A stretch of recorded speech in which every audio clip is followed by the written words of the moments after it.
सुनो, क्या तुम मुझसे शादी करोगे? मैं तुम्हें मुंह मांगी कीमत दे सकती हूँ।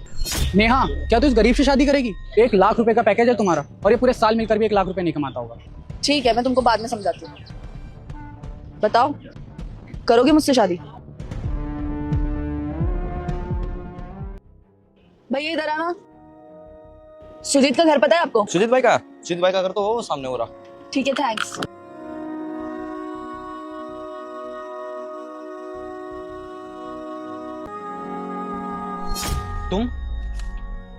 तुम यहाँ भी आ गई? कब तक भागोगे? क्यों आई हो यहाँ? तुमसे शादी करने। मुझसे शादी करने? है ही क्या मेरे पास? मैं तो अपना खुद का पेट भी नहीं पाल सकता। लगता है तुम भूल गए अपने वादे। अगर तुम मेरे सच्चे भक्त हो तो इस चैनल को सब्सक्राइब करो और अपने 5 दोस्तों में शेयर करो। मैं जल्द ही तुम्हारे सारे दुख दूर कर दूंगी। नेहा, हमारी शादी तो हो ही नहीं पाएगी। क्यों? क्योंकि तू कॉलेज की टॉपर है और मैं तो पढ़ाई में जीरो हूँ। कोई लड़की अनपढ़ से शादी थोड़ी ना करेगी। तुम अनपढ़ थोड़ी ना हो, पढ़ते तो हो। पर मेरा तो पढ़ाई में मन ही नहीं लगता है। तो कोई बात नहीं, मैं पढ़ाई कर लूंगी और कोई अच्छी सी जॉब कर लूंगी, फिर हम शादी कर लेंगे। फिर मैं क्या करूँगा? तुम घर संभाल लेना, इतना तो तुम कर ही लोगे। हाँ, इतना तो हम कर ही सकते हैं। अरे बचपन की बातें अलग थी, अब हमें कुछ पता ही नहीं था। हाँ, तब हम बच्चे थे, पर अब तो हम बड़े हो गए ना, समझदार हो गए हैं। फिर तुम 2 साल पहले घर छोड़ के क्यों भागे? तुम्हें पता है 2 साल से मैं तुमको ढूंढ रही हूँ। अरे तो और क्या करता, माँ बाप के गालियाँ सुन सुन के परेशान हो गया था, इसलिए मैं घर छोड़ के भाग गया। मैं सोचा कि कुछ बन के ही वापस घर जाऊंगा मैं।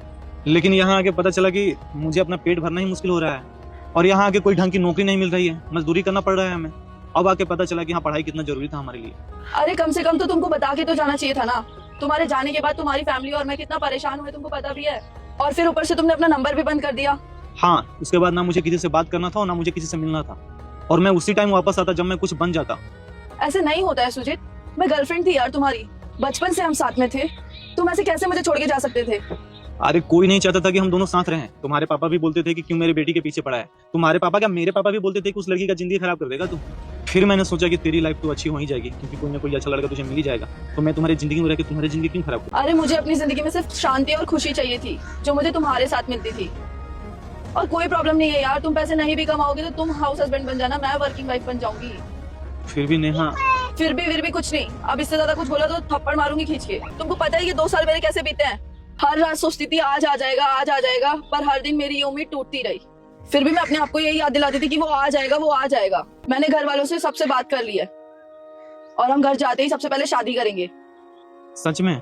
हाँ सच में। अब तुम्हारा और इंतजार नहीं कर सकती मैं। तुम्हारा कोई भरोसा है? तुम फिर भाग गए तो? सॉरी, मुझे माफ कर दो। सॉरी नहीं चाहिए, जल्दी से आके हक कर दो। दोस्तों, ऐसी लड़कियां बहुत कम होती हैं जो इंसान के पैसे से नहीं बल्कि उस इंसान से सच्चा प्यार करती हैं। आपको भी ऐसी लड़की मिलेगी, सब्सक्राइब कर देना।